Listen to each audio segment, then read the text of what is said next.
Hi friends, we are officially going to begin our read aloud of the book you voted for, Anne M. Martin's On Christmas Eve.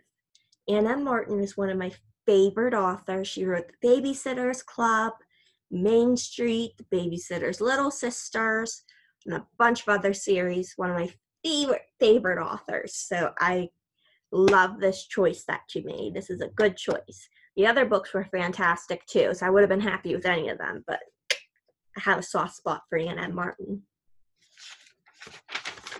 On Christmas Eve by Anne M. Martin. Illustrations by John J. Muff. This book is dedicated for my father, who showed me the magic of Christmas. It was Christmas Eve of 1958 when I saw Santa Claus, the real Santa Claus. That was last year when I was 8. Now I am 9, and it is December 24th again, and I am lying in bed waiting. I open the window so that I can feel the crackling Christmas Eve air. I watch as the light from the big star above the trees beyond the Andersons' barn shines brighter and brighter, and I jump when I hear a noise in the hallway. Tess, are you awake? Evie pokes her head into my room. I let out my breath and tell my heart to stop beating so fast. I'm awake, I reply. My sister dashes barefoot across the floor and leaps onto the bed. I can't sleep, she says, and I know why. Evie is 12 years old, and she has asked her parents for a makeup kit for Christmas. She is beside herself with excitement over the idea of being able to wear lipstick and maybe some blue eyeshadow in order to impress Wesley Johnson, who is a year ahead of Evie at Hopewell Junior High. Our parents would have a fit if they knew that's why Evie wants this present, which I don't think they have bought for her anyway. I can't sleep either, I tell Evie. We are excited, but for very different reasons. I don't say anything about this to Evie, though. Evie does not believe in Santa or in the magical world that is part of her everyday world, the one that is there sort of at the edges, something you might be able to see out of the corner of your eye if you turn to just the right place at just the right moment, if you truly believe. Chapter 1.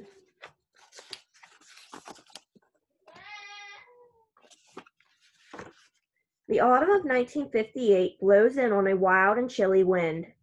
People in Hopewell say they can't remember an October like it. By the beginning of November, Evie and I have to bundle up in scarves and mittens and wool hats, and then in our galoshes as the snow starts to fly. Each weekday morning, we stand at the end of our lane and wait for the bus. Evie still goes to my school this year. I am in 3rd grade, and Evie is in 6th. While we wait, we stamp our feet and rub our mittened hands together. Sometimes during this autumn that feels more like a winter, our mother even sends us off to Hopewell Elementary wearing ski pants under our dresses, but we have to take them off when we get to school because of the no pants for girls rule. We're going to have a white Christmas for sure this year, Dad keeps saying. I am thrilled. The snow is part of the excitement of an autumn that has left me nearly breathless. It is on a Saturday early in December when I decide that I'm going to see Santa for myself, the real one. Not a department store Santa in a faded suit with a limp beard, and I'm going to see him in our own living room during the time of enchantment that I am sure begins at midnight on Christmas Eve. Midnight is a powerful hour on an ordinary night, but on Christmas Eve, it's the start of an especially magical time.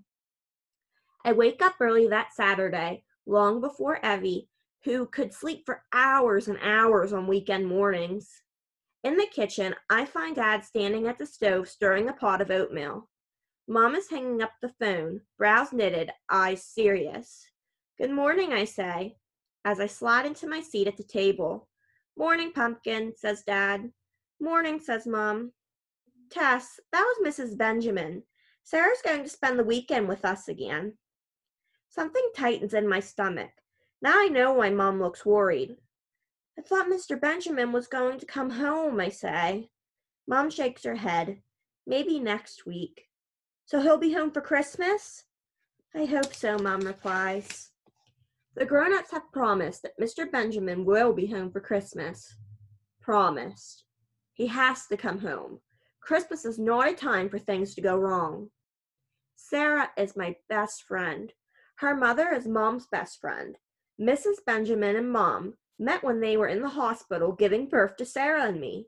I am 2 hours older than Sarah. Sarah and I have grown up together. I have spent more time with Sarah than with Evie. Sarah doesn't have any brothers or sisters. Sometimes Sarah and I pretend we are twin sisters, even though we look nothing alike. We have sleepovers all the time in our own private club called Twins Not Twins, and we were in the same class in nursery school in first grade and now in third grade. In kindergarten, we had the same teacher, but I was in the morning kindergarten and Sarah was in the afternoon kindergarten. And it was horrible because that was also the first year I had to ride the bus. And the only person I knew on our route was Evie, who wouldn't let me sit with her except on the first day of school. After that, I was on my own. The Benjamins live 3 miles away, but Sarah and I see each other almost every day, even when we are not in school.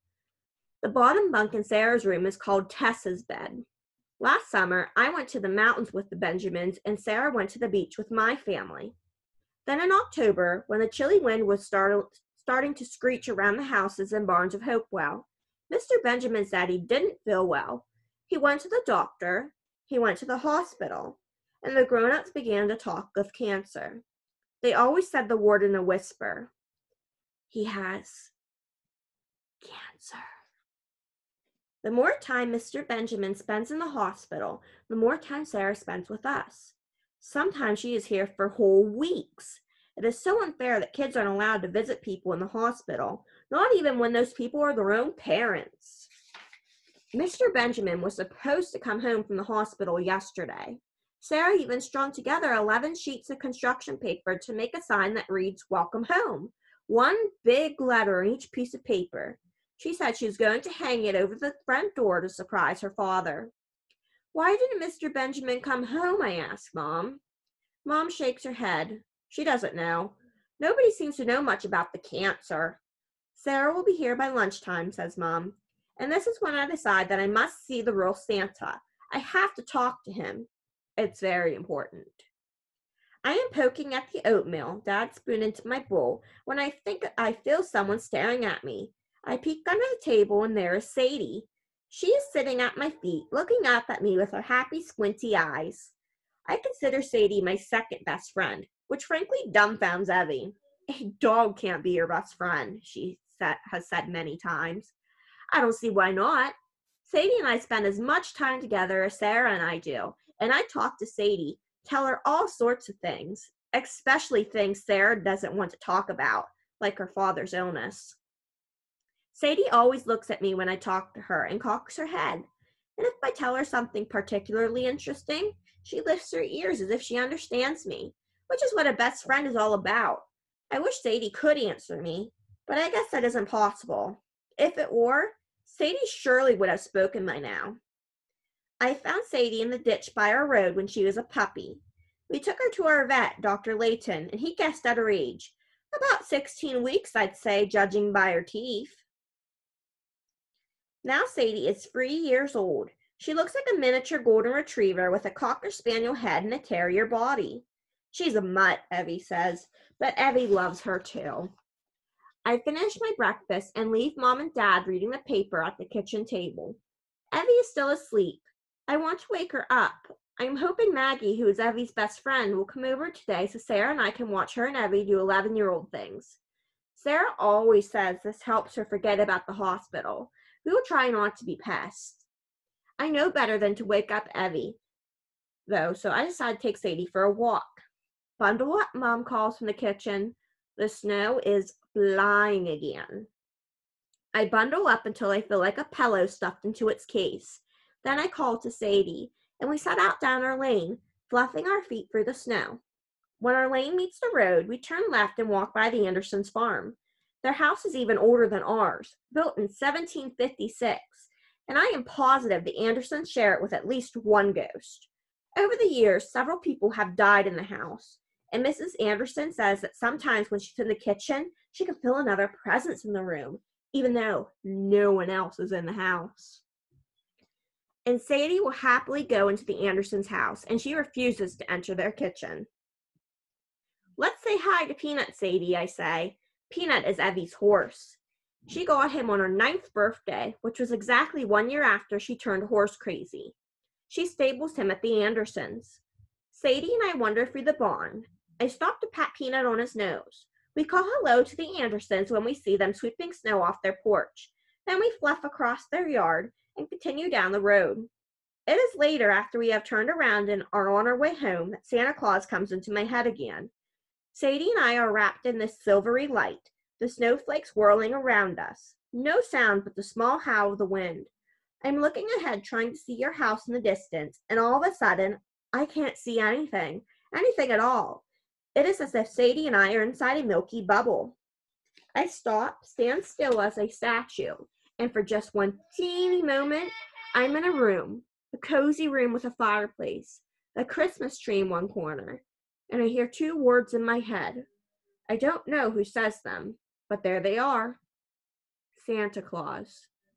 And then in another instant, Sadie and I are back in the snow, and I can see the barn, and in the distance our house, smoke wisping out of the chimney. Did you see that? I asked Sadie. Did you hear that? Sadie looks up at me, then down at the snowy road again. Under all my warm clothes, I shiver.